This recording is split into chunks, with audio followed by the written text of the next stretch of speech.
श्रीलंका के नुवारा एलिया क्षेत्र में स्थित एक प्रसिद्ध डेयरी फार्म है।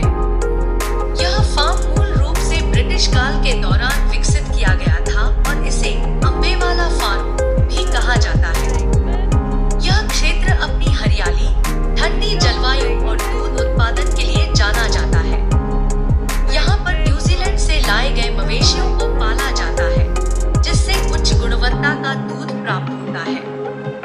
यह फार्म न केवल डेयरी उत्पादन के लिए प्रसिद्ध है, बल्कि एक लोकप्रिय पर्यटन स्थल भी है जहां लोग प्राकृतिक सुंदरता और ग्रामीण जीवन का अनुभव करने आते हैं।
दिलचस्प तथ्य हिंदी में दिए गए हैं।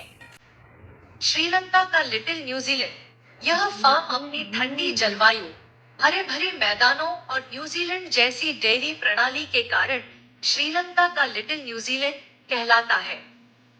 श्रीलंका का सबसे ऊंचा डेयरी फार्म। यह फार्म समुद्र तल से लगभग 6000 फीट की ऊंचाई पर स्थित है, जो इसे पशुपालन के लिए एक आदर्श स्थान बनाता है। विदेशी नस्ल की गायें। यहाँ न्यूजीलैंड से लाई गई होल्स्टीन फ्रिजियन गायों को पाला जाता है, जो अत्यधिक दूध उत्पादन के लिए जानी जाती है। प्राकृतिक चारागाह। गायों को खुले और रसायन मुक्त घास के मैदानों में चरने दिया जाता है, जिससे दूध की गुणवत्ता बनी रहती है। पुनः प्रयोग ऊर्जा। Renewable energy. फार्म पर कुछ जगहों पर सौर और पवन ऊर्जा का उपयोग किया जाता है, जो इसे पर्यावरण के प्रति जागरूक बनाता है। शैक्षणिक पर्यटन, यह फार्म छात्रों और पर्यटकों के लिए एक शिक्षाप्रद स्थान है जहां डेयरी फार्मिंग और पशु देखभाल के बारे में जानकारी दी जाती है। ताज़ा दुग्ध उत्पाद, यहाँ से आप सीधे ताज़ा दूध, दही, पनीर आदि खरीद सकते हैं, जो बिना हार्मोन और रसायनों के तैयार किए जाते हैं। प्राकृतिक सौंदर्य, पहाड़ों, ठंडी हवा और हरियाली से घिरे इस फार्म को घूमना एक सुकून